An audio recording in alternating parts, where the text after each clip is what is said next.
शौकत यूसुफजई साहब, पिछले दिनों इमरान खान साहब ने फैज़ हमीद साहब का जो ट्रायल है ना वो ओपन करने के लिए मुतालबा किया था, तो फिर सिक्योरिटी ज़राए कह के जारी बात फ़ौज की तरफ से रिस्पॉन्ड आया था कि वो होते कौन है ये कहने वाला है। तो आज इमरान खान साहब ने उसका भी जवाब दिया कि मैं पाकिस्तान की सबसे बड़ी सियासी जमात का सरबराह हूँ, इसलिए मैं ये मुतालबा कर सकता हूँ। लेकिन आप घबराए में हैं सर फैज़ हमीद साहब की गिरफ्तारी के बाद। ईजी आप लोग भी नहीं है, किस चीज़ का डर है आपको? मैंने कहा कि जी फैज हमीद साबिका जर्नैल है और अगर वो फौज या इदारा समझती है कि उसका ट्रायल किया जाए तो हम हमारा क्या उससे क्या ताल्लुक है और हम कौन होते हैं कि जी हम उनको रोकें।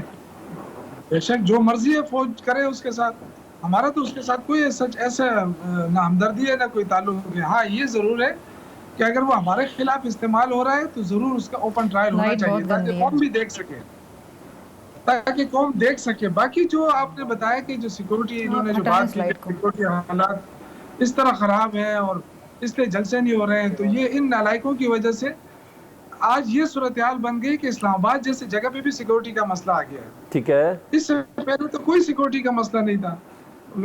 पीपल्स पार्टी जो है वो हमारे दौर में ट्रेन बारिश कर रही थी, हमने नहीं रोका। ठीक है। ये जो मुस्लिम लीग है सारे लाहौर से लॉन्ग मार्च शुरू किया था इन्होंने, हमने नहीं रोका। मौलाना फजल रहमान साहब ने धरना दिया, हमने नहीं रोका। इसका मतलब ये है कि इन नालायकों की वजह से इस्लामाबाद भी महफूज नहीं रहा। आज वहां भी सिक्योरिटी का इशू और ये खुद मान रहे हैं कि सिक्योरिटी के हालात खराब हैं। तो जब खराब है तो आप दाल बेचने आए तो आप क्यों आए? आपका काम क्या है फिर इस्लामाबाद में? आप करने क्या है? यानी फैज हमीद की गिरफ्तारी पे आपको किसी किस्म का कुछ ऐसा नहीं लग रहा कि कोई थ्रेट फील हो रहा है? खैर मैं अकील मलिक साहब से इसका सवाल कर, ठीक है, ये फौज का मामला है, ये फौज का अंदरूनी मामला है, हमें कोई उससे क्या थ्रेट हो सकती है आप मुझे बताएं। हमारा कोई वो तो नहीं है, कोई पार्टी मेंबर नहीं है, एक फौज का अपना एक कोर कमांडर रहा है, जनरल रहा है। अगर वो समझते हैं कि उससे इन्वेस्टिगेशन करनी है या तो करे, बेशक करे। ज्यादा देखें, ये खौफ है, ये पीटीआई का खौफ है जिसने आज पीपल्स पार्टी और नून लीग को इकट्ठा रखा है। वरना इनके तहफुजात देखे ना ये पीपल्स पार्टी की बात पंजाब हुकूमत मान रही है, ना वफाकी हुकूमत मान रही है, लेकिन ये बेचारे चिपके हुए हैं।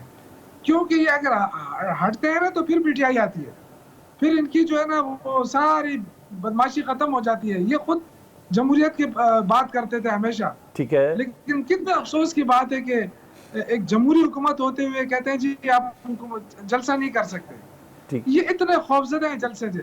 और जब हम जलसा करते हैं ये कहते हैं इंतजार कर रहे हैं। आप इनकी शरायत मान लें, आपको 8 सितंबर का एनओसी कैंसिल नहीं होगा ना सर आपका? अभी अकील मलिक साहब ने कहा है जलसा करेंगे इंशाल्लाह।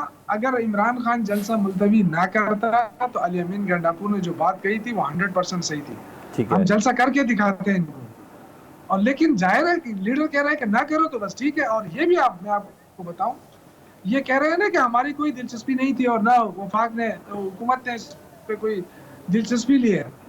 मेरे भाई, मैं शर्तियन कहता हूं कि आजम स्वाति दोबारा कहे कि मैं 7 बजे मुलाकात करना चाहता हूं इमरान खान से और उसको मुलाकात करने की इजाजत दे दी जाए, या मुझे या किसी और को।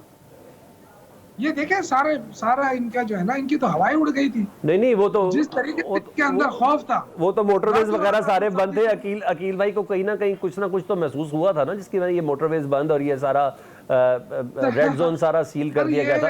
ये देखिए इनका खौफ जो है ना, अल्हम्दुलिल्लाह ये वैसी, यानी पीटीआई लीडर जो है वो तो जेल में है ना, ठीक है, लेकिन जेल के अंदर से इतने खौफजदा हुकूमत में रहकर भी आप सोचे कि अगर वो बाहर आए तो क्या होगा। ठीक है। अच्छा अकील मलिक साहब इस बात करना नहीं है, ठीक है, इनसे तो कच्चे के डाकू नहीं संभल रहे हैं। ठीक है, थोड़ी सी बारिश हुई, कच्चे के डाकू ने क्या तूफान मचा दिया। नहीं, आज 1 करोड़ रुपए इनाम रख दिया, अब आप पकड़े भी जाएंगे।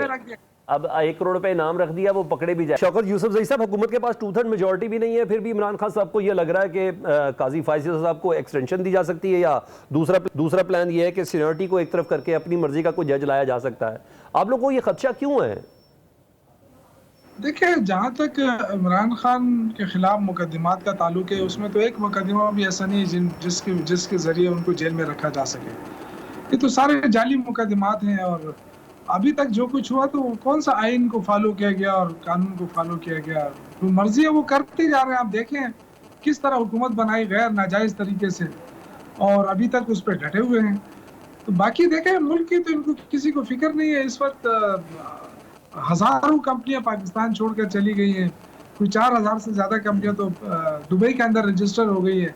इनको बिल्कुल फिक्र ही नहीं है कि मुल्क किस तरफ जा रहा है, मईशत तबाह हो रही है।